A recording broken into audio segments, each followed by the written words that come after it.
Hello dear friends, आज हम discuss करते हैं कि दौरान हमल पेट के निचले हिस्से में दर्द होने की क्या वजूहत है। Pelvic pain during pregnancy. इसमें सबसे पहले ये होता है कि जैसे ही बच्चा के इम्प्लांट होता है आफ्टर फर्टिलाइजेशन, तो यूट्रस का साइज ग्रो होना शुरू हो जाता है। वो उसमें इम्प्लांट होता है, उसका पेन होता है, ग्रोइंग यूट्रस का पेन होता है। और जो है वो जो यूट्रस है बाज़ औक़ात वो जैसे जैसे वो ग्रो होती है उसके आगे यूरिनरी ब्लैडर पड़ा हुआ है, तो जो है वो मसाने पे प्रेशर की वजह से छोटे पेशाब का बार बार आना और वहाँ पे दर्द होना, क्योंकि मसाना जल्दी जल्दी भरने लग जाता है, फीलिंग ऐसी आती है, तो पेन का फील होना क्वाइट नॉर्मल है। यहाँ पे मैं बताती चलूँ कि अगर छोटे पेशाब के साथ साथ आपको पेट में निचले हिस्से में दर्द है, जलन है और छोटा पेशाब बहुत ज़्यादा आ रहा है, तो फिर एक दफ़ा डॉक्टर को लाजमी दिखा लें, क्योंकि बाज़ औक़ात हमल ठहरने या हमल ग्रो होने के साथ साथ छोटे पेशाब की इन्फेक्शन भी हो सकती है, जो कि ख़तरनाक है। पेट के नीचे से दर्द की एक वजह जो है वो लकोरिया है, वजाइनल डिस्चार्ज है। अगर तो ये बिल्कुल जो है कभी कभी आ रहा है, 2-4 दिन छोड़ के थोड़ा बहुत हमल ठहरने के बाद,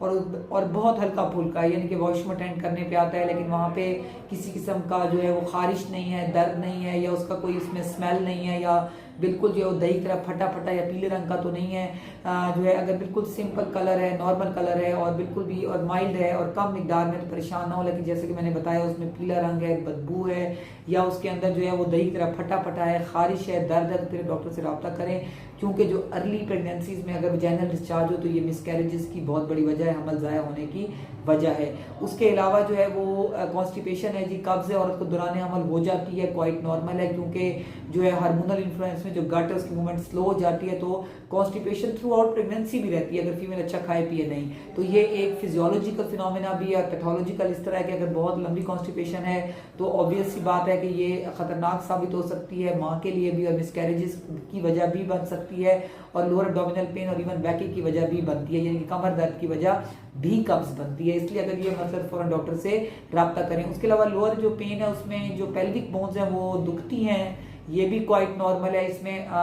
जो है वो अगर तो ये फिजियोलॉजिकल है, क्योंकि जो है शुरू से ही जो है जो हार्मोन्स होते हैं उसके जरिए पेल्विक बोन्स के जो टेंडन वगैरह होते हैं वो रिलैक्स होना शुरू हो जाते हैं स्टार्ट ऑफ प्रेगनेंसी से टिल एंड तक, बहुत जाके पीक पे चले जाते हैं ताकि बेबी डिलीवर हो जाए। लेकिन अगर उसके अलावा जो है दर्द जो है वो हल्के फुल्के आराम पे या पेन किलर से बेहतर नहीं हो रहा, फिर ऑब्वियस बात है आपने सोचना है कि कहीं कैल्शियम विटामिन D3 की कमी तो नहीं है, जिसकी वजह से ना सिर्फ पेल्विक बोन बल्कि कमर में दर्द और जिस्म के बाकी हिस्सों में दर्द होना भी क्वाइट नॉर्मल है। उसके अलावा जो है जो पेट का निचला हिस्सा है उसमें दर्द तब होता है जब आवल बिल्कुल नीचे है, और खुदा ना खास्ता जो है बिल्कुल उसका प्रेशर नीचे आ रहा है, आवल बिल्कुल नीचे है, बच्चा ऊपर है, तब भी प्रेशर की वजह से फीमेल को पेन हो सकता है। और उसके अलावा जो है वो ये चीज़ आप लोगों ने देख लेनी है कि कहीं पेशेंट को कोई खुदा ना खासा ब्लीडिंग तो नहीं है। मैं बार बार कहती हूँ कि अगर छोटा पेशाब में कोई इन्फेक्शन आ रही है, जनरल डिस्चार्ज ड्यूरिंग प्रेगनेंसी है, या बच्ची को ब्लीडिंग है, या बच्चे की हरकत कम है, तो ये तो क्वाइट एमरजेंसीज हैं, और इसमें तो आपने फौरन रश करना है toward hospital. Lower abdominal pain अगर तो माइल्ड है और वो हल्की फुल्की दवाई पे बेहतर हो जाता है फिर तो परेशान ना हो, लेकिन अगर वो बहुत ज़्यादा है, काबिल बर्दाश्त नहीं है, साथ में कोई पेशाब का इन्फेक्शन,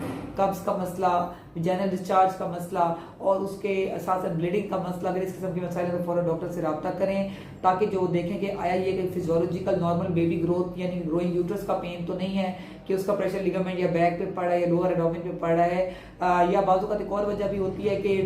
फीमेल जो है उसकी प्रीवियस सर्जरीज हुई हुई हैं, यानी कि उसके ऑपरेशन हुए हुए 1-2, तो ऑब्वियस सी बात है ऑपरेशन साइट भी दौरान हमल उस पर इन्फ्लेमेशन जहाँ पर बॉडी हर चीज़ ग्रो करती है तो वहाँ पर भी थोड़ा बहुत पेन होना क्वाइट नॉर्मल है। तो हम उन्हें बताते हैं कि अगर ये सिंपल पेन किलर से बेहतर हो जाता है तो ठीक है, नहीं तो फिर हम एंटीबायोटिक कवर भी डॉक्टर देख लेते हैं अकॉर्डिंगली। अगर ज़्यादा इन्फेक्शन या पेन या वजाइनल डिस्चार्ज या UTI या वो मसाइल हैं तो एंटीबायोटिक कवर भी डॉक्टर वही देते हैं जो दौरान हमल महफूज होते हैं। इसलिए फौरन डॉक्टर से रब्ता करें, और जो है इसको आप बिल्कुल भी लाइट ना लें। उसमें फिर मदर्स के जो है वो तमाम लैब्स होती हैं, जैसे कि CBC है और BSR है, यूरिन RE के टेस्ट होते हैं छोटे पेशाब के, हेपेटाइटिस B-C के, और इसी तरह जो है वो अगर हम चले जाएं टूवर्ड बेबी तो उसमें हम अल्ट्रासाउंड पे देख लेते हैं कि बेबी का जो प्लेसेंटो जो उसकी प्लेसेंटो मैटरनल जो उनका ब्लड फ्लो है वो ठीक है, जिसको हम डॉपलर स्कैन कहते हैं। इसी तरह बच्चे की ग्रोथ देख लेते हैं, उसका हार्ट डॉपलर देख लेते हैं, पानी देख लेते हैं, अवल की पोजीशन देख लेते हैं। ये चीज़ें भी क्वाइट नॉर्मल है जो कि हमें गाइड करती हैं, कोई प्रॉब्लम ज़्यादा तो नहीं। Thank you so much.